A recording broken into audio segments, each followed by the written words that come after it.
श्री वाहेगुरु साहिब जी।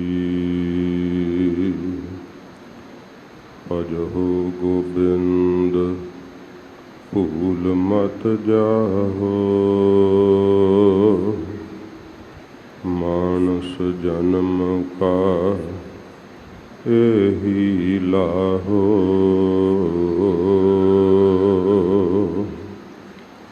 रे मन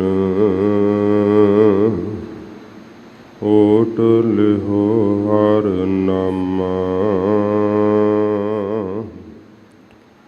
जाकै सिमरन दुर्मत नासै, पावै पद निर्बना। अमिन दृष्ट शुभ करै, हरै अग पाप सकल मल। काम क्रोध अर लोभ मोह, वश करै सबै बल। सदा सुख मन वसै, दुख संसार खोवै। गुर नव निध दरियाओ, जन्म हम कालख तोवै। सो कहो टल गुर सेवियै, अहनिस सहज सुभाए।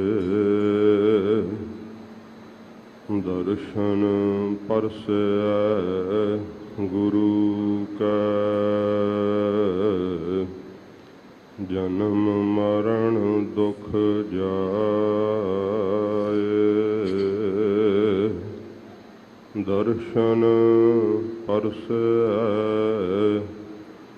गुरु का, जन्म मरण दुख जाए। सतनाम श्री वाहिगुरु साहिब जी। राग सूही महला पहला। कुचजी एक ओंकार, सतगुर प्रसाद। मं कुचजी अमावन डोसड़ी, हाँ क्यों सो रावण जाओ जियो। एक दू एक चढ़ंदिया, कौन जाने मेरा नाओ जियो।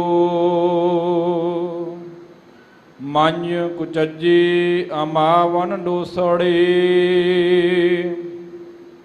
हो क्यों सहो रावण जाओ जियो। एक दू एक चढ़ंदिया,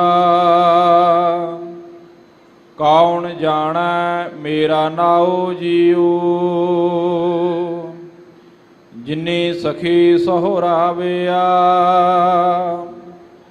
से अंबी छावड़ी एह जियो। से गुण मंज न आवणी, हौ कै जी दोष धरियो जियो। क्या गुण तेरे विथरा, हौ क्या क्या किन्ना तेरा नाओ जियो। इकत टोल ना अंबड़ा, हौ साध कुर्बाना तेरा जाओ जियो। सोना रूपा रंगुला, मोती तै मानिक जियो। से वस्तु सह दितिया, मैं तिन स्यो लाया चित जियो। ਮੰਦਰ ਮਿੱਟੀ ਸੰਦੜੇ ਪੱਥਰ ਕੀਤੇ ਰਾਸ ਜੀਓ ਹਉ ਏਨੇ ਟੋਲੇ ਭੁੱਲੇ ਆਸਾ ਤਿਸ ਕੰਤ ਨਾ ਬੈਠੀ ਪਾਸ ਜੀਓ ਅੰਬਰ ਕੂੰਜਾ ਕੁਰਲੀਆ ਬਾਗ ਬਹਿਠੇ ਆਏ ਜੀਓ ਸਾਤਨ ਚੱਲੇ ਸਾਹੂਰਾ ਕਿਆ ਮੋਹ ਦੇਸੀ ਅਗੈ ਜਾਏ ਜੀਓ ਸੁੱਤੀ ਸੁੱਤੀ ਝਾਲ ਥੀਆ ਭੁੱਲੇ ਵਾਟੜੇ ਆਸ ਜੀਓ ਤੈ ਸਹ ਨਾਲੋ ਮੁੱਤੀ ਅਸਾ ਦੁਖਾ ਕੂ ਤਰਿਆਸ ਜੀਓ ਤੁਧ ਗੁਣ ਮੈਂ ਸਭ ਅਵਗਣਾ ਇਕ ਨਾਨਕ ਕੀ ਅਰਦਾਸ ਜੀਓ ਸਭ ਰਾਤੀ ਸੁਹਾਗਣੀ ਮੈਂ ਦੁਹਾਗਣ ਕਾਈ ਰਾਤ ਜੀਓ ਤੁਧ ਗੁਣ ਮੈਂ ਸਭ ਅਵਗਣਾ ਇਕ ਨਾਨਕ ਕੀ ਅਰਦਾਸ ਜੀਓ ਸਭ ਰਾਤੀ ਸੁਹਾਗਣੀ ਮੈਂ ਦੁਹਾਗਣ ਕਾਈ ਰਾਤ ਜੀਓ ਵਾਹਿਗੁਰੂ ਜੀ ਕਾ ਖਾਲਸਾ ਵਾਹਿਗੁਰੂ ਜੀ ਕੀ ਫਤਿਹ। ਫਤਿਹ। ਸੱਚੇ ਪਾਤਸ਼ਾਹ ਦੀਨ ਦੁਨੀਆ ਦੇ ਮਾਲਕ ਜਾਗਦੀ ਜੋਤ 10 ਪਾਤਸ਼ਾਹੀਆਂ ਦੇ ਆਤਮਕ ਸਵਰੂਪ ਕਿਰਪਾ ਦੇ ਸਾਗਰ ਧੰਨ ਸਾਹਿਬ ਸ਼੍ਰੀ ਗੁਰੂ ਗ੍ਰੰਥ ਸਾਹਿਬ ਜੀ ਮਹਾਰਾਜ ਸਤਿਗੁਰੂ ਜੀ ਦੀ ਮਿਹਰ ਸਦਕਾ ਆਪ ਜੀ ਮਹਾਨ ਪਵਿੱਤਰ ਅਸਥਾਨ ਸੱਚਖੰਡ ਸ਼੍ਰੀ ਹਰਿਮੰਦਰ ਸਾਹਿਬ ਦਰਸ਼ਨ ਇਸ਼ਨਾਨ ਕਰਕੇ ਆਪਣੇ ਜਨਮ ਨੂੰ ਸਫਲ ਬਣਾ ਰਹੇ ਹੋ।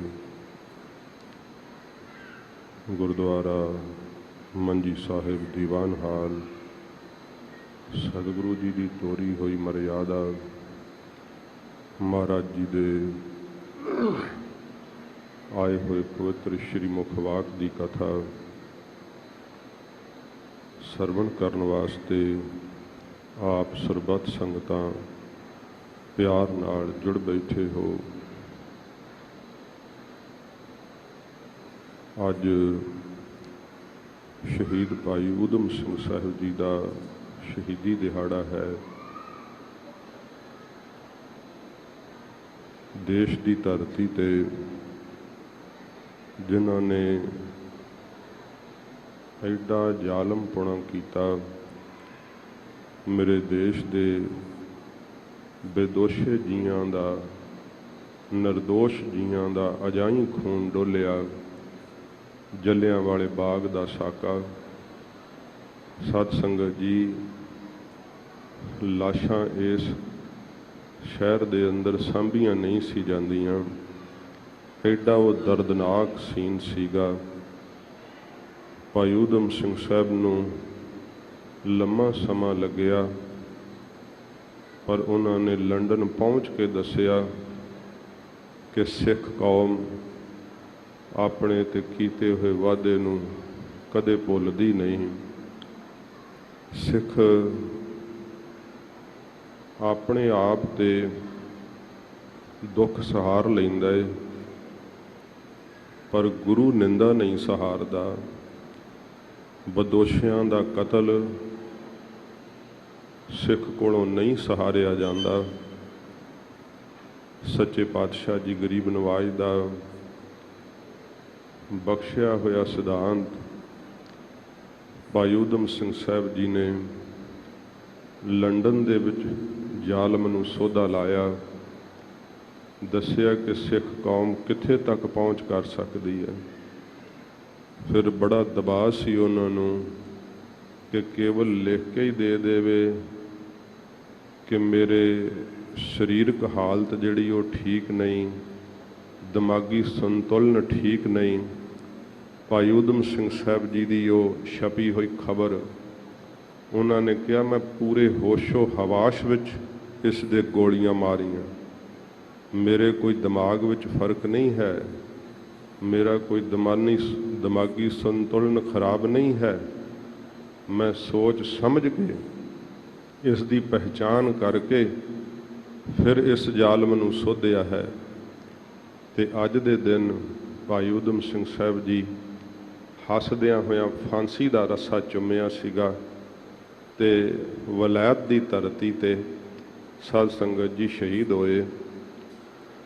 ਆਪਣੇ ਦੇਸ਼ ਤੋਂ ਬਹੁਤ ਸਾਰੇ ਸਿੱਖਾਂ ਨੇ ਉੱਥੇ ਰਿਹਾਇਸ਼ਾਂ ਬਣਾਈਆਂ, ਕਈਆਂ ਪੀੜ੍ਹੀਆਂ ਤੋਂ ਉੱਥੇ ਰਹਿੰਦੇ ਆ, ਬੜੇ ਬੜੇ ਕਾਰੋਬਾਰ ਹੈ ਤੇ ਆਪੋ ਆਪਣੀ ਉਮਰਾਂ ਭੋਗ ਕੇ, ਬੜੇ ਬੜੇ ਸੁੱਖਾਂ ਨੂੰ ਭੋਗ ਕੇ ਸੰਸਾਰ ਤੋਂ ਸਭ ਚਲੇ ਗਏ। ਪਰ ਉਹਨਾਂ ਅਮੀਰਾਂ ਦਾ, ਉਹਨਾਂ ਕਾਰੋਬਾਰੀਆਂ ਦਾ ਕੋਈ ਅੱਜ ਤੱਕ ਨਾਮ ਵੀ ਨਹੀਂ ਰਿਹਾ।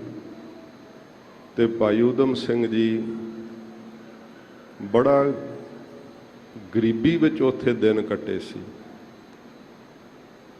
ਕਈਆਂ ਥਾਵਾਂ ਤੇ ਬਹੁਤ ਜ਼ਿਆਦੀਆਂ ਮਜਬੂਰੀਆਂ ਦਾ ਸਾਹਮਣਾ ਵੀ ਕਰਨਾ ਪਿਆ, ਕੋਲ ਖਰਚੇ ਜੋਗੇ ਪੈਸੇ ਵੀ ਨਾ ਸੀ ਹੁੰਦੇ।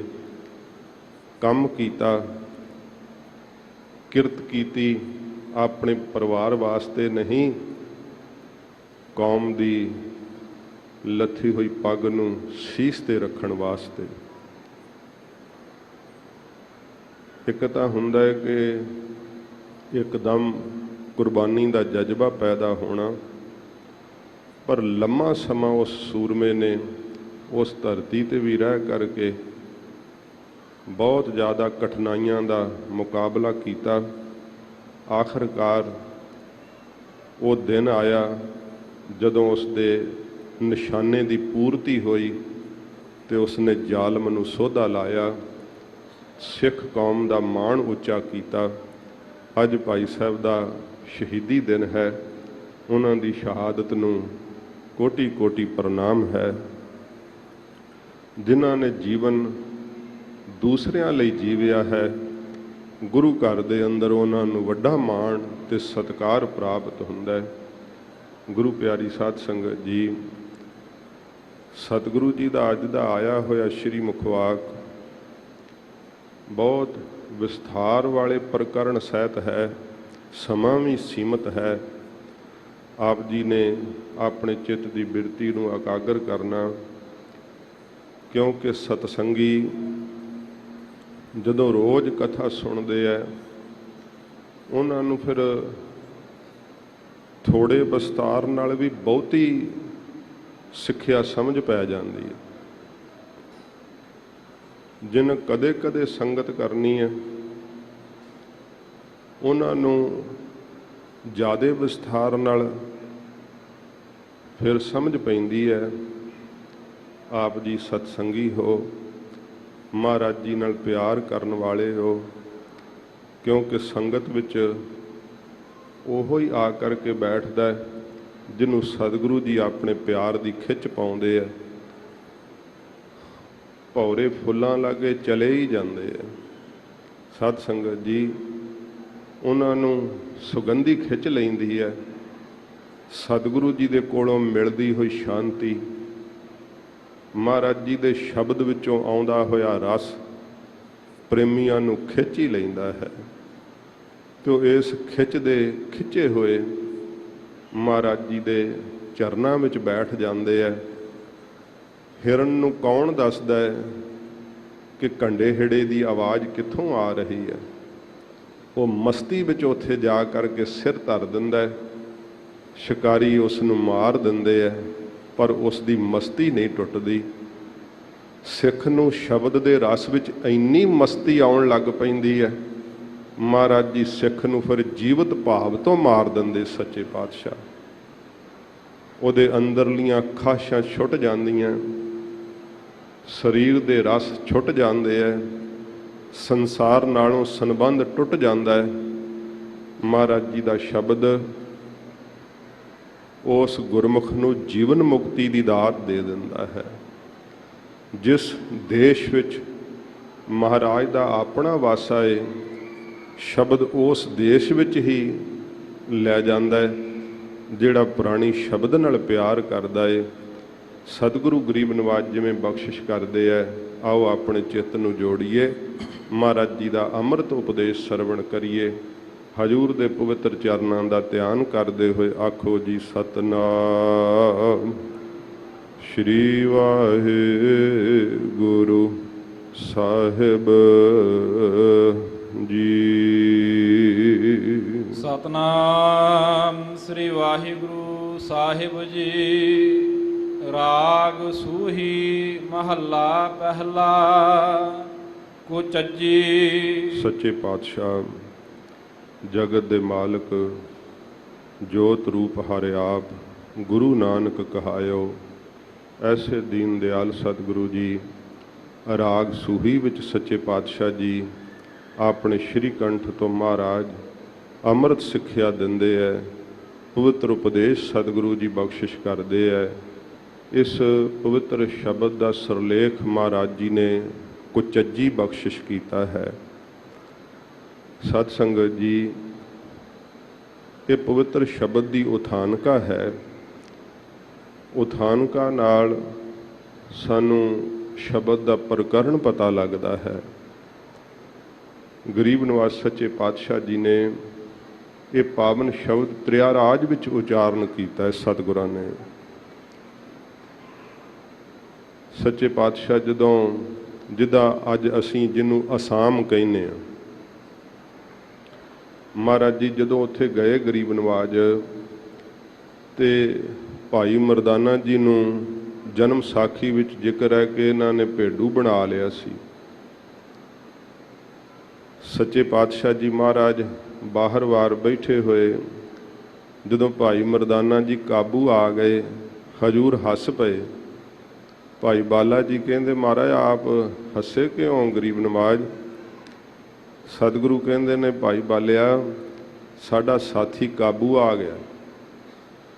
ਡਾਕਟਰ ਭਾਈ ਵੀਰ ਸਿੰਘ ਸਾਹਿਬ ਨੇ ਇਸ ਸਾਖੀ ਨੂੰ ਬੜੇ ਵਿਸਥਾਰ ਨਾਲ ਲਿਖਿਆ। ਉਹਨਾਂ ਨੇ ਬੜੇ ਜਾਦੂ ਭਾਈ ਮਰਦਾਨਾ ਜੀ ਦੇ ਉੱਪਰ ਕੀਤੇ, ਪਰ ਜਾਦੂਆਂ ਦਾ ਅਸਰ ਨਹੀਂ ਸੀ ਚੱਲਦਾ। ਸੋਹਣੀ ਸੇਜਾ ਤੇ ਬੈਠਣ ਨੂੰ ਕਿਹਾ,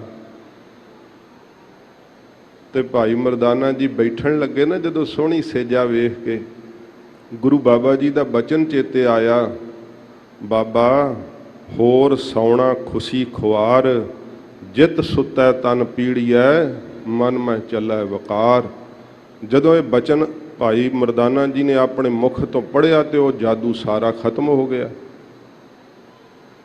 ਭਾਈ ਵੀਰ ਸਿੰਘ ਸਾਹਿਬ ਜੀ ਨੇ ਬੜੇ ਵਿਸਥਾਰ ਨਾਲ ਇਸ ਸਾਖੀ ਨੂੰ ਲਿਖਿਆ।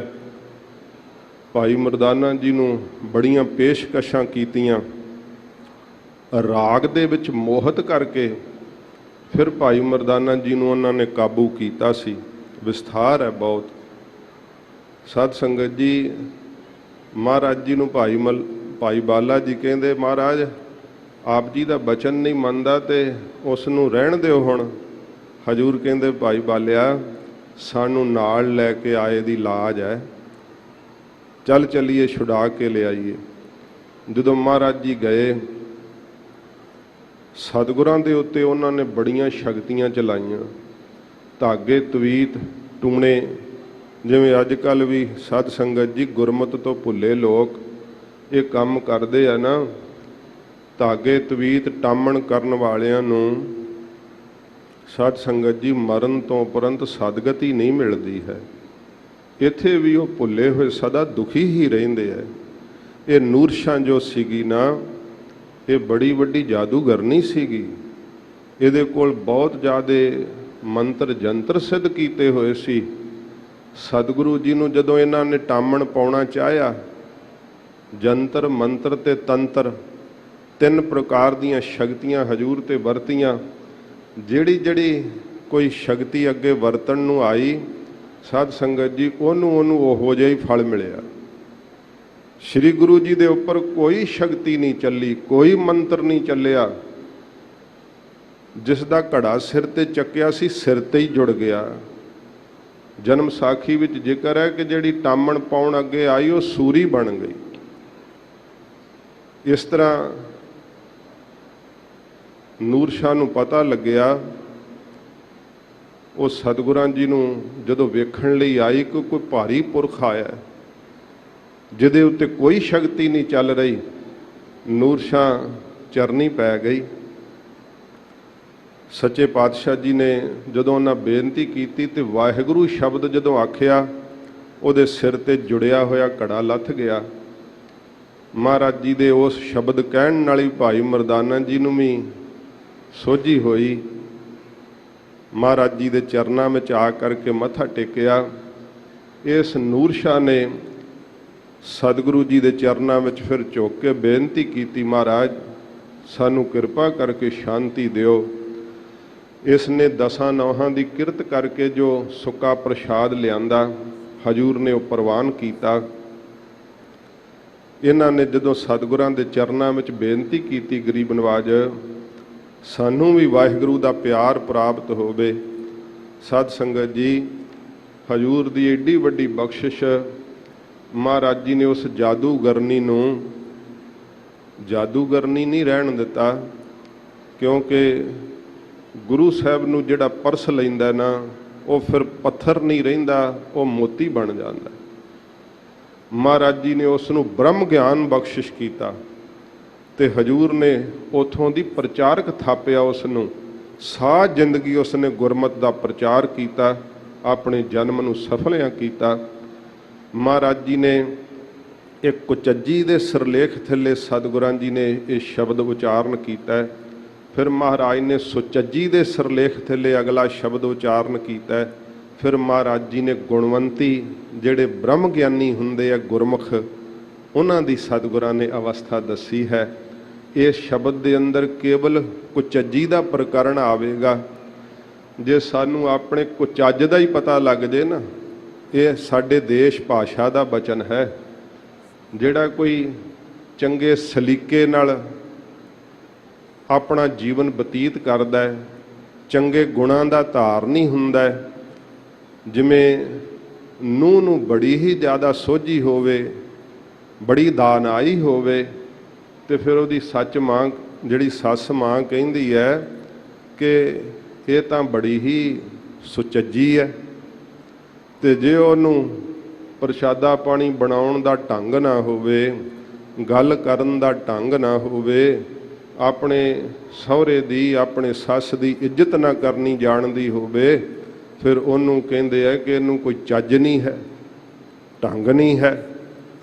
ਮਹਾਰਾਜ ਸੱਚੇ ਪਾਤਸ਼ਾਹ ਜੀ ਸਾਨੂੰ ਇਸ ਸ਼ਬਦ ਦੇ ਅੰਦਰ ਕੁਚੱਜ ਦੱਸਦੇ ਆ ਕਿ ਅਸੀਂ ਕਿਹੜੇ ਕੁਚੱਜਾਂ ਕਰਕੇ, ਖੋਟੇ ਢੰਗਾਂ ਕਰਕੇ, ਔਗਣਾਂ ਕਰਕੇ ਵਾਹਿਗੁਰੂ ਤੋਂ ਵਿਛੜ ਗਏ ਆ। ਜੇ ਸਾਨੂੰ ਆਪਣੇ ਔਗਣ ਹੀ ਪਤਾ ਲੱਗ ਜਾਣ ਨਾ, ਤੇ ਫਿਰ ਸਾਧ ਸੰਗਤ ਜੀ ਅਗਲੀ ਪੌੜੀ ਸੁਚੱਜੀ ਦੀ ਹੁੰਦੀ ਹੈ। ਤੇ ਜਿਨ੍ਹਾਂ ਨੂੰ ਆਪਣੇ ਔਗਣ ਹੀ ਨਹੀਂ ਪਤਾ ਲੱਗਦੇ, ਉਹ ਗੁਰੂ ਜੀ ਦੀ ਸ਼ਰਨ ਤੋਂ ਦੂਰ ਚਲੇ ਜਾਂਦੇ। ਉਹਨਾਂ ਦੇ ਮਨੁੱਖਾ ਜਨਮ ਦੇ ਅੰਦਰ ਸਾਧ ਸੰਗਤ ਜੀ ਕਦੇ ਗਿਆਨ ਨਹੀਂ ਪ੍ਰਾਪਤ ਹੁੰਦਾ।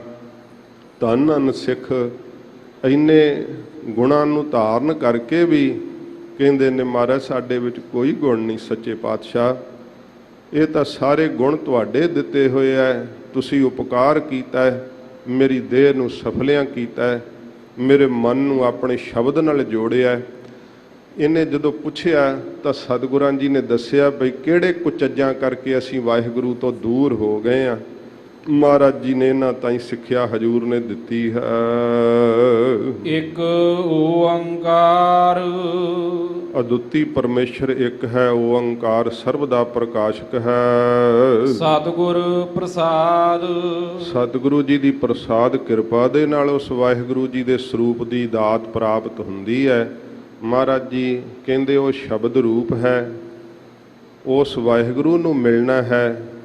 ਤਾਂ ਫਿਰ ਮਹਾਰਾਜ ਜੀ ਨੇ ਕਿਹਾ ਕਿ ਸਤਿਗੁਰੂ ਜੀ ਦੇ ਅਨੁਯਾਈ ਹੋ, ਗੁਰੂ ਜੀ ਦੀ ਸ਼ਰਨ ਵਿੱਚ ਆ, ਸਤਿਗੁਰੂ ਜੀ ਦਾ ਸਿੱਖ ਬਣ।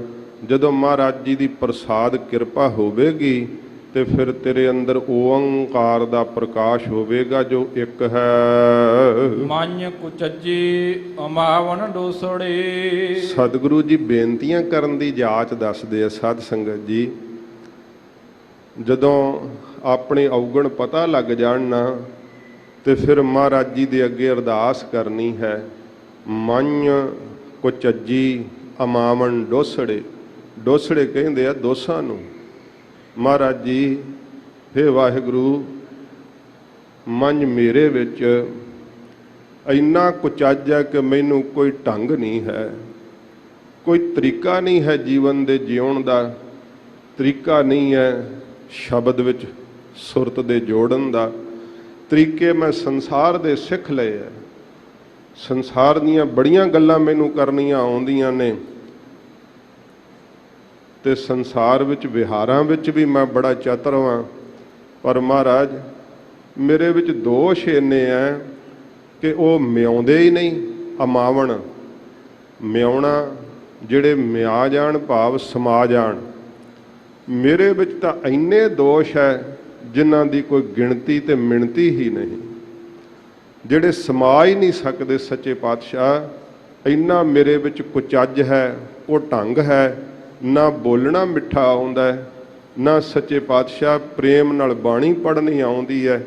ਇੰਨਾ ਜੀਵਨ ਗੁਜ਼ਰ ਗਿਆ ਏ ਮਹਾਰਾਜ, ਮੈਨੂੰ ਸੁਰਤ ਨਹੀਂ ਸ਼ਬਦ ਵਿੱਚ ਲਾਉਣੀ ਆਈ। ਕੋਈ ਵੀ ਗੁਣ ਨਹੀਂ ਸੱਚੇ ਪਾਤਸ਼ਾਹ ਮੇਰੇ ਅੰਦਰ।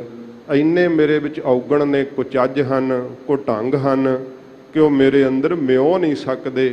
ਜੇਤਾ ਸਮੁੰਦ ਸਾਗਰ ਨੀਰ ਭਰਿਆ, ਤੇਤੇ ਅਵਗੁਣ ਹਮਾਰੇ। ਮਹਾਰਾਜ ਸਮੁੰਦਰ ਵੀ ਸ਼ਾਇਦ ਉਹਨਾਂ ਜਲ ਨਹੀਂ ਜਿੰਨੇ ਮੇਰੇ ਵਿੱਚ ਔਗਣ ਨੇ। ਸੱਚੇ ਪਾਤਸ਼ਾਹ, ਇਹ ਸਮਾਉਂਦੇ ਨਹੀਂ, ਮਿਆਉਂਦੇ ਨਹੀਂ। ਗਿਣਤੀ ਮਿਣਤੀ ਤੋਂ ਰਹਿਤ ਮੇਰੇ ਵਿੱਚ ਦੋਸ਼ ਹਨ। ਹਉ ਕਿਉ ਸਹੁ ਰਾਵਣ ਜਾਓ ਜੀਓ। ਮਹਾਰਾਜ, ਮੈਂ ਸਹੁ ਪਤੀ ਪਰਮੇਸ਼ਰ ਦੇ ਆਨੰਦ ਨੂੰ ਕਿਵੇਂ ਮਾਣਨ ਵਾਸਤੇ ਮੈਂ ਵੀ ਸਮਾਧੀ ਵਿੱਚ ਚਲੀ ਜਾਵਾਂ, ਮੈਨੂੰ ਵੀ ਸੁੱਖ ਮਿਲੇ, ਇਹ ਦੇਹ ਦਾ ਅਧਿਆਸ ਛੁੱਟ ਜਾਵੇ। ਮੈਂ ਦੇਹ ਹਾਂ, ਮੈਂ ਦੇਹ ਹਾਂ, ਇਹ ਤਾਂ ਐਡਾ ਘੁਟੰਗ ਹੈ ਮੇਰੇ ਵਿੱਚ। ਆਪਣੀ ਸ਼ਕਲ ਸੂਰਤ ਨੂੰ ਹੀ ਵਹਿੰਦਾ ਆਪਣਾ ਆਪ ਸਮਝਦਾ ਰਹਿਣਾ। ਇਹਦੇ ਹੀ ਵਡਿਆਈ ਵਿੱਚ, ਇਹਦੇ ਹੀ ਸਤਿਕਾਰ ਵਿੱਚ ਮੈਂ ਫਸਿਆ ਰਹਿਣਾ ਹਾਂ। ਮਹਾਰਾਜ ਮੈਨੂੰ ਦੱਸੋ, ਹੇ ਸੱਚੇ ਪਾਤਸ਼ਾਹ ਜੀ, ਮੈਂ ਪਤੀ ਪਰਮੇਸ਼ਰ ਦੇ ਆਨੰਦ ਨੂੰ ਕਿਵੇਂ ਰਾਵ ਸਕਾਂ, ਭਾਵ ਮਾਣ ਸਕਾਂ। ਮੈਨੂੰ ਵੀ ਕਿਰਪਾ ਕਰਕੇ ਦੱਸੋ ਕਿ ਵਾਹਿਗੁਰੂ ਜੀ ਤੱਕ ਕਿਵੇਂ ਜਾਇਆ ਜਾਵੇ। ਇੱਕ ਦੂ ਇੱਕ ਚੜ੍ਹੰਦੀਆ। ਸੱਚੇ ਪਾਤਸ਼ਾਹ ਜੀ ਕਹਿੰਦੇ ਫਿਰ ਸੰਗਤ ਕਰਿਆ ਕਰੋ। ਮਹਾਰਾਜ ਜੀ, ਜਿਹੜੇ ਜੀਵ ਹੈ ਇਹ ਸੱਚੇ ਪਾਤਸ਼ਾਹ ਜੀ ਸਹੁ ਨੂੰ ਰਾਵਣ ਵਾਸਤੇ, ਪਤੀ ਦਾ ਆਨੰਦ ਮਾਣਨ ਵਾਸਤੇ ਯਤਨ ਕਰਦੇ ਹੈ ਗੁਰਮੁਖ।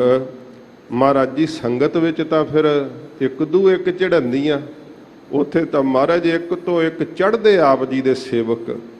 ਜੇ ਕੋਈ ਸੰਗਤ ਵਿੱਚ ਸਾਧ ਸੰਗਤ ਜੀ ਪੰਜ ਬਾਣੀਆਂ ਦਾ ਨਿਤਨੇਮੀ ਆਉਂਦਾ ਹੈ ਤੇ ਉਹਨੂੰ ਹੰਕਾਰ ਨਹੀਂ ਹੁੰਦਾ, ਕਿਉਂਕਿ ਇੱਥੇ ਕੋਈ ਪੰਜ ਗ੍ਰੰਥੀ ਦਾ ਨਿਤਨੇਮੀ ਵੀ ਆਉਂਦਾ ਹੈ। ਜਿਹੜਾ ਪੰਜ ਗ੍ਰੰਥੀ ਦਾ ਨਿਤਨੇਮੀ ਹੈ ਉਹਦਾ ਵੀ ਮਾਣ ਟੁੱਟਦਾ ਵੀ ਸੰਗਤ ਵਿੱਚ ਤਾਂ ਸਵਾਸ ਸਵਾਸ ਭਜਨ ਵਾਲੇ ਗੁਰਮੁਖ ਆਉਂਦੇ ਆ। ਮਨਾ ਤੇਰੀ ਅਵਸਥਾ ਅਜੇ ਨਿੱਕੀ ਹੈ। ਮਹਾਰਾਜ ਜੀ ਦੇ ਅੱਗੇ ਇਹ ਬੇਨਤੀ ਕਰਨੀ, ਸੱਚੇ ਪਾਤਸ਼ਾਹ, ਆਪ ਜੀ ਦੀ ਸੰਗਤ ਵਿੱਚ ਜਿਹੜੇ ਆਪ ਨਾਲ ਪਿਆਰ ਕਰਦੇ ਐ ਉਹ ਤਾਂ ਇੱਕ ਤੋਂ ਇੱਕ ਚੜ੍ਹਦੀ ਅਵਸਥਾ ਵਾਲੇ ਆ। ਕਿਸੇ ਦੇ ਤਾਂ ਨੇਤਰਾਂ ਵਿੱਚੋਂ ਨੀਰ ਪਿਆ ਵਗਦਾ ਏ, ਕਿਸੇ ਦਾ ਮਹਾਰਾਜ ਆਪ ਦੇ ਸਰੂਪ ਵਿੱਚ ਧਿਆਨ ਲੱਗਾ ਹੋਇਆ, ਦੇਸ਼ ਕਾਲ ਵਸਤੂ ਭੁੱਲੀ ਹੋਈ ਹੈ। ਕਿਸੇ ਦੇ ਰੋਮ ਰੋਮ ਵਿੱਚੋਂ ਭਜਨ ਦੀਆਂ ਆਵਾਜ਼ਾਂ ਆ ਰਹੀਆਂ।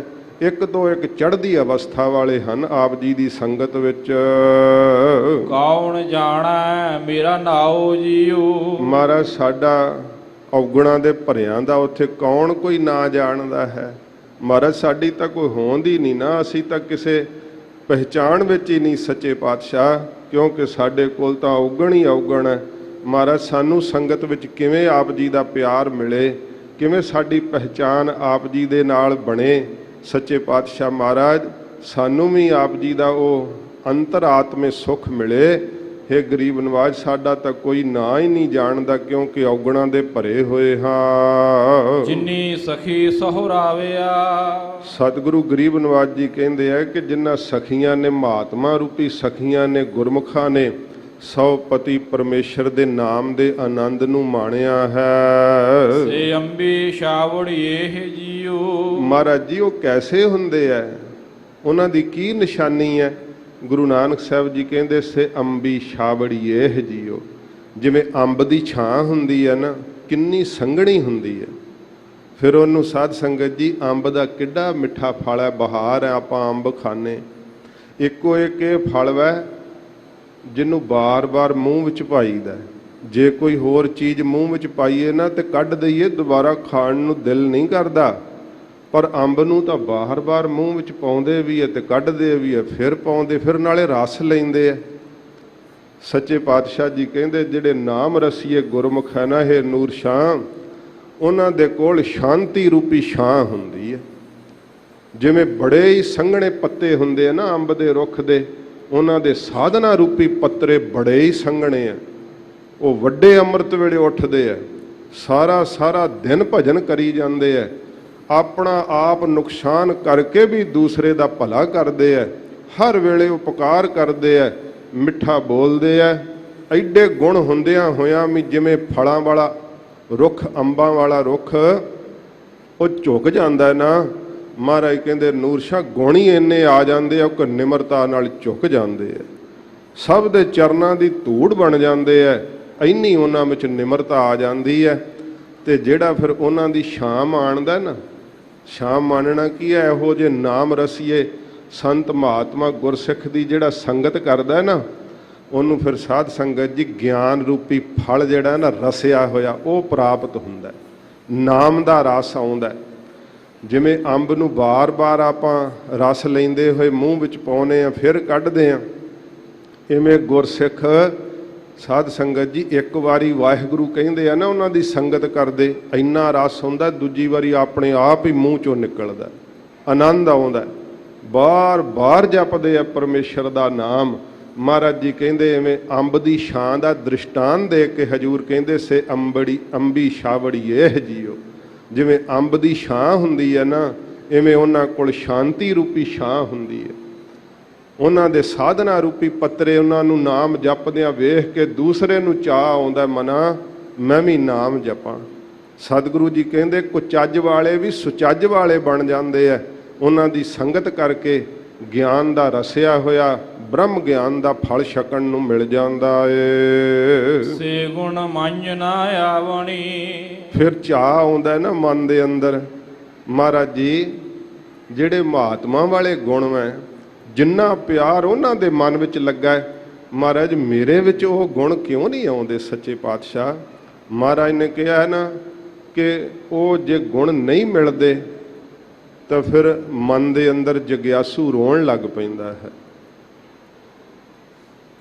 ਸਤਿਗੁਰੂ ਜੀ ਦੀ ਯਾਦ ਨਾ ਮਨ ਵਿੱਚ ਆਵੇ ਤੇ ਉਹਨਾਂ ਦੇ ਵਿਛੋੜੇ ਕਰਕੇ ਰੋਣ ਆਉਣ ਲੱਗ ਪੈਂਦਾ ਹੈ, ਵਿਰਾਗ ਆਉਣ ਲੱਗ ਪੈਂਦਾ ਹੈ। ਸੱਚੇ ਪਾਤਸ਼ਾਹ ਜੀ ਨੇ ਵੀ ਕਿਹਾ ਨਾ, ਕਿਉਂ ਨਾ ਮਰੀਜਾ ਰੋਏ ਜਾ ਲਗ ਚਿਤ ਨਾ ਆਵਈ। ਕਿਉਂ ਨਹੀਂ ਰੋ ਰੋ ਕੇ ਮਨਾ ਤੂੰ ਮਰਦਾ ਜਦੋਂ ਤੱਕ ਤੈਨੂੰ ਯਾਦ ਨਹੀਂ ਆਉਂਦੀ ਵਾਹਿਗੁਰੂ ਦੀ। ਤੋ ਸਤਿਗੁਰੂ ਜੀ ਕਹਿੰਦੇ ਆ, ਇਉਂ ਬੇਨਤੀ ਕਰ ਨੂਰ ਸ਼ਾਹ ਕਿ ਮਹਾਰਾਜ ਮੇਰੇ ਵਿੱਚ ਕਿਉਂ ਨਹੀਂ ਉਹ ਗੁਣ ਆਉਂਦੇ ਜਿਹੜੇ ਆਪ ਦੇ ਨਾਮ ਰਸੀਆਂ ਗੁਰਸਿੱਖਾਂ ਦੇ ਅੰਦਰ ਸੁਭ ਗੁਣ ਆ ਜਾਂਦੇ ਆ। ਹਉ ਕੈ ਜੀ ਦੋਸ ਧਰਿਓ ਜੀਓ। ਸੱਚੇ ਪਾਤਸ਼ਾਹ ਮੈਂ ਕਿਸ ਜੀਵ ਨੂੰ ਦੋਸ਼ ਧਰਾਂ? ਇਹ ਦੋਸ਼ ਤਾਂ ਮੇਰਾ ਆਪਣਾ ਹੈ, ਕਿਉਂਕਿ ਮੈਂ ਚੱਜ ਨਹੀਂ ਧਾਰਨ ਕੀਤਾ। ਮਹਾਰਾਜ ਜੀ ਬੇਨਤੀ ਕਰਨ ਦੀ ਜਾਚ ਦੱਸਦੇ ਸੱਚੇ ਪਾਤਸ਼ਾਹ, ਨੂਰ ਸ਼ਾਹ ਇਉਂ ਬੇਨਤੀ ਕਰ, ਹੇ ਵਾਹਿਗੁਰੂ ਇਹ ਜਿਹੋ ਜੇ ਤੇਰੇ ਪਿਆਰ ਵਾਲੇ ਮਹਾਤਮਾ ਵਿੱਚ ਗੁਣ ਆ ਜਾਂਦੇ ਐ, ਉਹ ਮੇਰੇ ਵਿੱਚ ਕਿਉਂ ਨਹੀਂ ਗੁਣ? ਤੇ ਮੈਂ ਕਿਸ ਜੀਵ ਨੂੰ ਦੋਸ਼ ਦੇਵਾਂ, ਕਿਹਨੂੰ ਦੋਸ਼ ਦੇਵਾਂ? ਇਹ ਦੋਸ਼ ਤਾਂ ਮਹਾਰਾਜ ਮੇਰਾ ਆਪਣਾ ਹੈ, ਕਿਉਂਕਿ ਮੈਂ ਕੋਈ ਢੰਗ ਨਹੀਂ ਧਾਰਨ ਕੀਤਾ, ਸੰਗਤ ਨਹੀਂ ਕੀਤੀ, ਆਪ ਜੀ ਦੀ ਸਿੱਖੀ ਨਹੀਂ ਧਾਰਨ ਕੀਤੀ, ਨਾਮ ਨਹੀਂ ਜਪਿਆ, ਗੱਲਾਂ ਹੀ ਕਰ ਛੱਡੀਆਂ।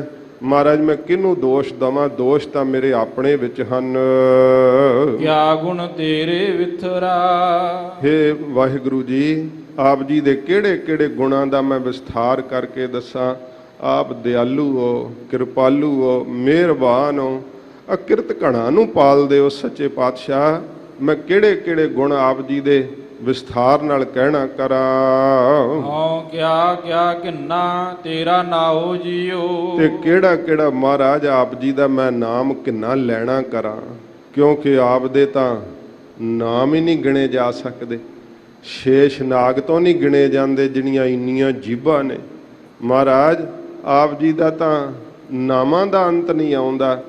ਜਦੋਂ ਕਿਰਤਮ ਨਾਮ ਜਿਹੜੇ ਆ ਨਾ, ਜਿਹੜੇ ਸਾਧ ਸੰਗਤ ਜੀ ਸਾਹਮਣੇ ਵਰਤਣ ਵਿੱਚ ਆ ਰਹੇ ਹੈ, ਮਹਾਰਾਜ ਜੀ ਨੇ ਕਿਹਾ ਅਸੀਂ ਵੀ ਉਹਨਾਂ ਨਾਮਾਂ ਦਾ ਜ਼ਿਕਰ ਕੀਤਾ ਹੈ।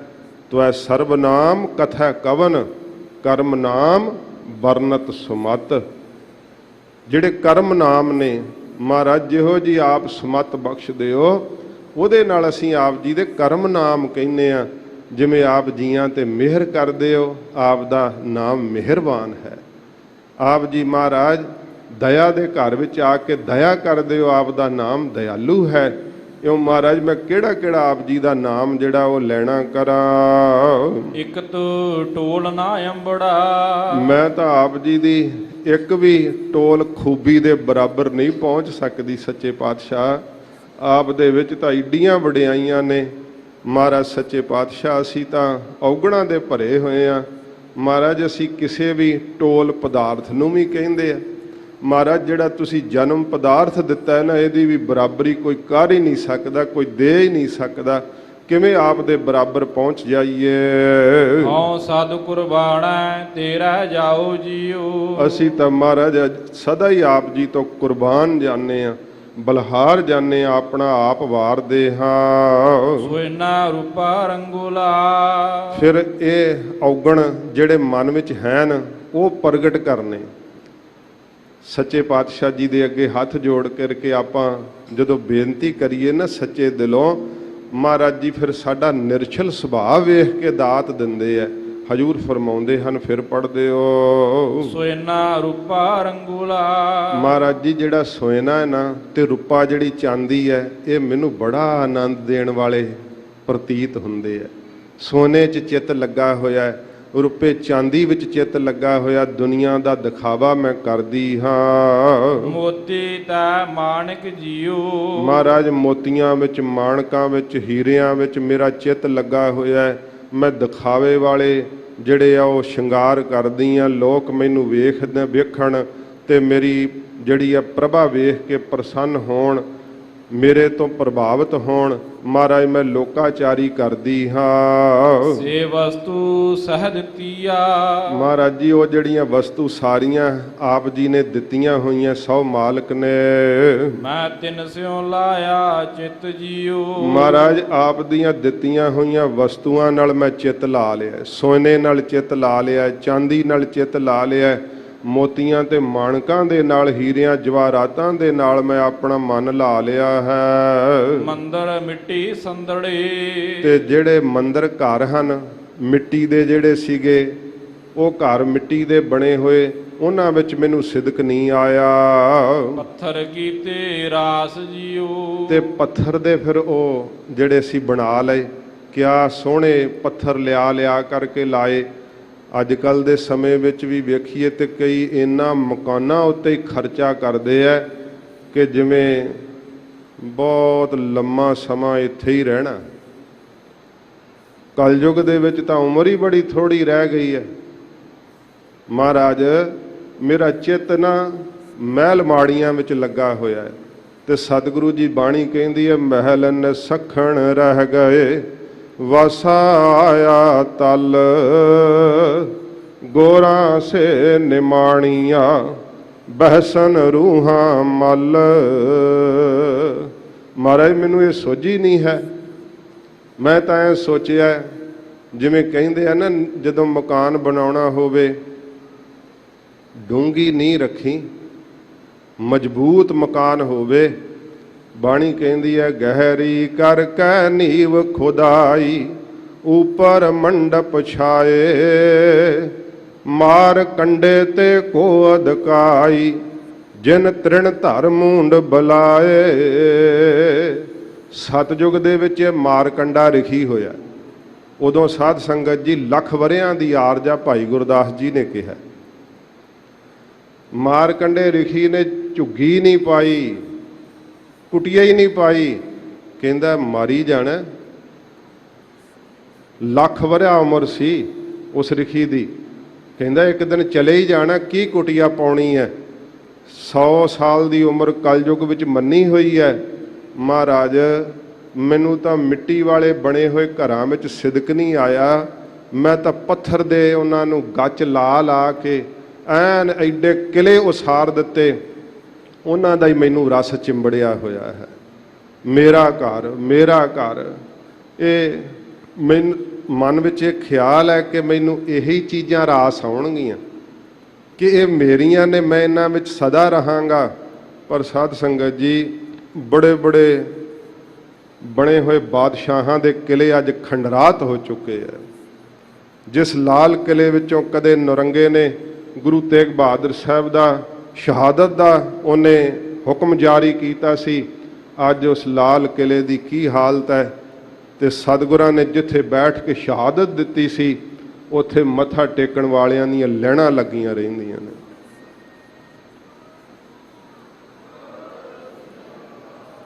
ਮਹਾਰਾਜ ਮੇਰਾ ਚਿੱਤ ਤਾਂ ਇਹਨਾਂ ਮਹਿਲ ਮਾੜੀਆਂ ਵਿੱਚ ਸੱਚੇ ਪਾਤਸ਼ਾਹ ਲੱਗ ਗਿਆ ਏ, ਮੈਂ ਸਮਝਿਆ ਕਿ ਇਹ ਮੈਨੂੰ ਰਾਸ ਆਉਣਗੇ।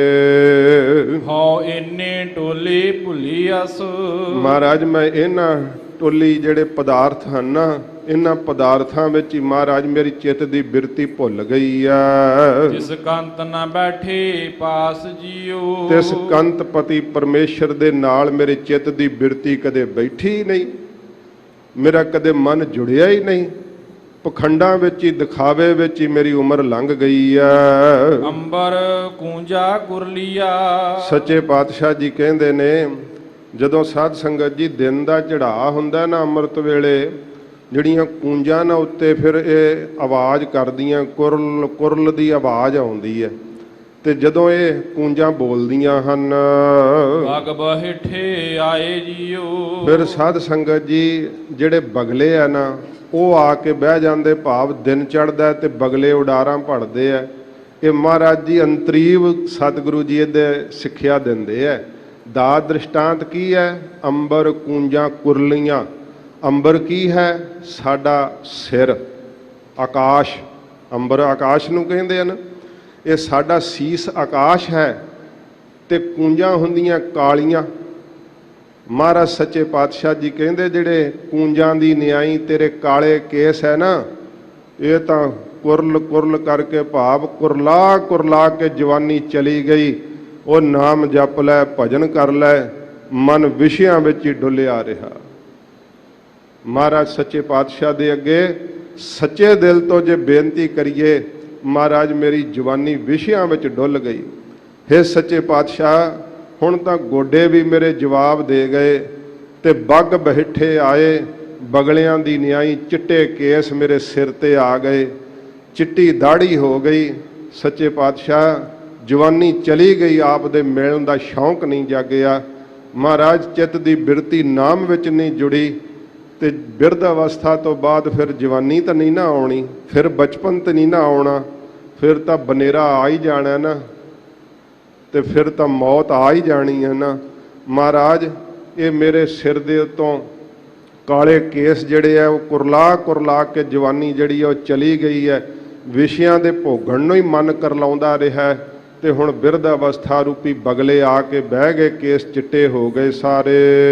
ਸਾ ਤਨ ਚੱਲੀ ਸਾਹੁਰਾ। ਤੇ ਜਦੋਂ ਉਹ ਧਨ ਜੀਵ ਰੂਪੀ ਇਸਤਰੀ ਜਦੋਂ ਚੱਲੀ ਸਹੁਰੇ ਨੂੰ, ਪਰਲੋਕ ਰੂਪੀ ਘਰ ਸਹੁਰੇ ਨੂੰ, ਕਿਆ ਮੋਹ ਦੇਸੀ ਅੱਗਾ ਜਾਏ ਜੀਓ। ਮਹਾਰਾਜ ਜੀ ਕਹਿੰਦੇ, ਫਿਰ ਦੱਸ ਕੀ ਮੂੰਹ ਦੇਂਗੀ ਅੱਗੇ ਜਾ ਕਰਕੇ, ਕਿ ਮੈਂ ਉੱਥੇ ਵਿਸ਼ੇ ਹੀ ਭੋਗੇ ਆ, ਮੈਂ ਈਰਖਾ ਹੀ ਕੀਤੀ ਹੈ।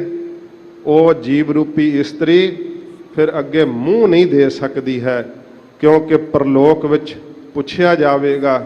ਤੇ ਜਦੋਂ ਉੱਥੇ ਪੁੱਛ ਕੀਤੀ, ਇੱਥੇ ਤਾਂ ਬੜੇ ਜਵਾਬ ਆਉਂਦੇ ਆ ਨਾ, ਉੱਥੇ ਕੋਈ ਗੱਲ ਨਹੀਂ ਆ ਸਕਣੀ। ਸੱਚੇ ਪਾਤਸ਼ਾਹ ਜੀ ਕਹਿੰਦੇ ਐ ਇੰਨੇ ਔਗਣ ਵੈ, ਜਦੋਂ ਮਨ ਵਿੱਚ ਪ੍ਰੀਤ ਜਾਗਦੀ ਹੈ ਨਾ ਆਪਣੇ ਔਗਣ ਦਿਸਦੇ ਐ। ਮਹਾਰਾਜ ਮੈਂ ਕੀ ਮੂੰਹ ਦਵਾਂਗੀ ਅੱਗੇ ਜਾ ਕਰਕੇ, ਮੇਰੇ ਵਿੱਚ ਕੋਈ ਵੀ ਗੁਣ ਨਹੀਂ ਹੈ। ਸੁੱਤੇ ਸੁੱਤੇ ਝਾਲ ਥੀਆ,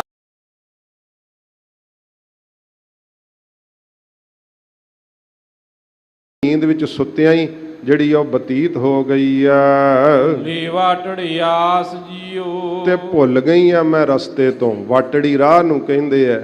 ਮਹਾਰਾਜ ਮੇਰਾ ਮਨ ਜਿਹੜਾ ਨਾ ਉਹ ਭੁੱਲ ਗਿਆ ਪਰਮਾਰਥ ਦੇ ਰਾਹ ਤੋਂ। ਰਾਹ ਸੀ ਆਪ ਜੀ ਦੀ ਭਾਵ ਭਗਤੀ ਦਾ, ਉਹ ਲੱਭਿਆ ਹੀ ਨਹੀਂ। ਮੈਨੂੰ ਤਾਂ ਰਾਹ ਮਾਇਆ ਦਾ ਹੀ ਲੱਭਿਆ ਰਿਹਾ, ਤੇ ਮਾਇਆ ਦੇ ਰਾਹ ਨੂੰ ਸੰਸਾਰ ਦੇ ਉਜਾੜ ਵਿੱਚ ਤੁਰੀ ਰਹੀ। ਭੁੱਲ ਗਈ ਮਹਾਰਾਜ ਆਪ ਜੀ ਦੀ ਪ੍ਰਾਪਤੀ ਦਾ ਰਾਹ ਨਹੀਂ ਮਹਾਰਾਜ ਪਤਾ ਲੱਗਿਆ।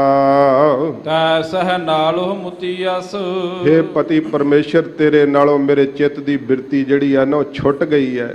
ਤੇ ਜਿਹੜੀ ਪਤੀ ਤੋਂ ਛੁੱਟ ਜਾਵੇ ਉਹਨੂੰ ਛੁੱਟੜ ਕਹਿੰਦੇ ਐ। ਮਹਾਰਾਜ ਸੱਚੇ ਪਾਤਸ਼ਾਹ ਤੇਰੇ ਗੁਣ ਨਹੀਂ ਧਾਰਨ ਕੀਤੇ, ਤੇਰਾ ਪਿਆਰ ਨਹੀਂ ਲੱਗਾ, ਮੇਰੇ ਚਿੱਤ ਦੀ ਬਿਰਤੀ ਜਿਹੜੀ ਹੈ ਤੇਰੇ ਤੋਂ ਟੁੱਟ ਗਈ ਆ। ਦੁੱਖਾ ਕੂ ਤਰਿਆਸ ਜੀਓ। ਤਾਈਏ ਤਾਂ ਫਿਰ ਮੈਂ ਹੁਣ ਦੁੱਖਾਂ ਨੂੰ ਹੀ ਧਾਰਨ ਕਰੀ ਬੈਠੀ ਆ ਨਾ। ਦੁੱਖ ਹੀ ਦੁੱਖ ਨੇ ਮੇਰੇ ਕੋਲ, ਦੁੱਖ ਕੀਆਂ ਪੰਡਾਂ ਖੁੱਲੀਆਂ ਸੁੱਖ ਨਾ ਨਿਕਲਿਓ ਕੋਏ। ਕਿਸੇ ਨੂੰ ਦੱਸਾਂ ਆਪਣਾ ਦੁੱਖ, ਮੇਰੇ ਗੋਡੇ ਬੜੇ ਦੁਖਦੇ ਆ, ਉਹ ਕਹਿੰਦਾ ਮੇਰੇ ਤੇ ਆਪ ਬੜੇ ਦੁਖਦੇ ਆ। ਇੱਕ ਰੋਗ ਦਸੀਏ ਤੇ ਦੂਸਰਾ ਆਪਣੇ 35 ਰੋਗ ਕੱਢ ਕੇ ਦੱਸਦਾ ਏ। ਮਹਾਰਾਜ ਮੈਂ ਕਿਹਨੂੰ ਆਪਣੇ ਦੁੱਖ ਦੱਸਾਂ, ਦੁੱਖ ਦੀਆਂ ਹੀ ਪੰਡਾਂ ਪਾ ਲਈਆਂ ਨੇ, ਮੇਰੇ ਕੋਲ ਕੋਈ ਵੀ ਸੁੱਖ ਨਹੀਂ, ਬੜਾ ਹੀ ਮੈਂ ਬੇਚੈਨ ਹਾਂ। ਤੁਧ ਗੁਣ ਮੈਂ ਸਭ ਅਵਗਣਾ। ਹੇ ਮਹਾਰਾਜ ਤੁਹਾਡੇ ਵਿੱਚ ਸਾਰੇ ਹੀ ਗੁਣ ਹੈ ਤੇ ਮੇਰੇ ਵਿੱਚ ਸਾਰੇ ਔਗਣ ਹੀ ਔਗਣ ਹੈ। ਇਹ ਜਦੋਂ ਗੁਰੂ ਜੀ ਸ਼ੀਸ਼ਾ ਵਿਖਾਉਂਦੇ ਆ ਨਾ ਸ਼ਬਦ ਦਾ, ਉਦੋਂ ਫਿਰ ਆਪਣਾ ਅੰਦਰਲਾ ਚਿਹਰਾ ਦਿਸਦਾ। ਸਾਧ ਸੰਗਤ ਜੀ, ਜਿਹਨੂੰ ਆਪਣਾ ਕੁਚੱਜ ਪਤਾ ਲੱਗ ਜੇ ਉਹਨੂੰ ਫਿਰ ਸਤਿਗੁਰੂ ਜੀ ਕੋਲੋਂ ਸੁਚੱਜ ਮਿਲਦਾ ਹੈ, ਗੁਰਮਤਿ ਦਾ ਢੰਗ ਮਿਲਦਾ ਹੈ, ਜੀਵਨ ਦਾ ਢੰਗ ਮਿਲਦਾ ਹੈ, ਤੇ ਉਹ ਫਿਰ ਗੁਰਮੁਖ ਬਣ ਜਾਂਦੇ ਹੈ। ਗੁਰਮੁਖ ਬਣੇ ਹੋਇਆਂ ਨੂੰ ਸਤਿਗੁਰਾਂ ਨੇ ਫਿਰ ਉਹਨਾਂ ਲਈ ਗੁਣਵੰਤੀ ਬਾਣੀ ਉਚਾਰਨ ਕੀਤੀ ਸੱਚੇ ਪਾਤਸ਼ਾਹ ਨੇ। ਜਿੱਥੇ ਮਹਾਰਾਜ ਨੇ ਕਿਹਾ ਕਿ ਜਿਹੜੇ ਗੁਰਸਿੱਖ ਨੇ ਨਾ ਉਹ ਤਾਂ ਝੁਕ ਝੁਕ ਕੇ ਚਰਨੀ ਲੱਗਦੇ ਐ, ਇੰਨੀ ਉਹਨਾਂ ਵਿੱਚ ਨਿਮਰਤਾ ਆ ਜਾਂਦੀ ਹੈ ਕਿ ਉਹ ਵਾਹਿਗੁਰੂ ਜੀ ਦੇ ਪਿਆਰ ਨੂੰ ਪਾ ਕੇ ਆਪਣੇ ਜੀਵਨ ਨੂੰ ਸਫਲਿਆਂ ਕਰ ਲੈਂਦੇ ਐ। ਹਜੂਰ ਕਹਿੰਦੇ ਹਨ, ਫਿਰ ਪੜ੍ਹਦੇ ਹੋ ਤੁਧ ਗੁਣ ਮੈਂ ਸਭ ਅਵਗਣਾ। ਮਹਾਰਾਜ ਆਪ ਜੀ ਦੇ ਵਿੱਚ ਤਾਂ ਸਾਰੇ ਗੁਣ ਹੀ ਗੁਣ ਆ ਤੇ ਮੇਰੇ ਵਿੱਚ ਔਗਣ ਹੀ ਔਗਣ ਹੈ, ਮੇਰੇ ਔਗਣ ਨਹੀਂ ਗਿਣੇ ਜਾਂਦੇ। ਸੱਚੇ ਪਾਤਸ਼ਾਹ ਆਪ ਦੇ ਗੁਣਾਂ ਨੂੰ ਨਹੀਂ ਕੋਈ ਗਿਣ ਸਕਦਾ ਤੇ ਮੈਂ ਔਗਣਾਂ ਦੀ ਭਰੀ ਹੋਈ ਹਾਂ। ਇੱਕ ਨਾਨਕ ਕੀ ਅਰਦਾਸ ਜੀਓ। ਹਜੂਰ ਗੁਰੂ ਨਾਨਕ ਸਾਹਿਬ ਜੀ ਕਹਿੰਦੇ ਨੇ ਇੱਕ ਇਹੀ ਅਰਦਾਸ ਕਰ ਹੈ ਨੂਰ ਸ਼ਾਹ ਕਿ ਮਹਾਰਾਜ ਮੇਰੇ ਵਿੱਚ ਕੋਈ ਗੁਣ ਨਹੀਂ।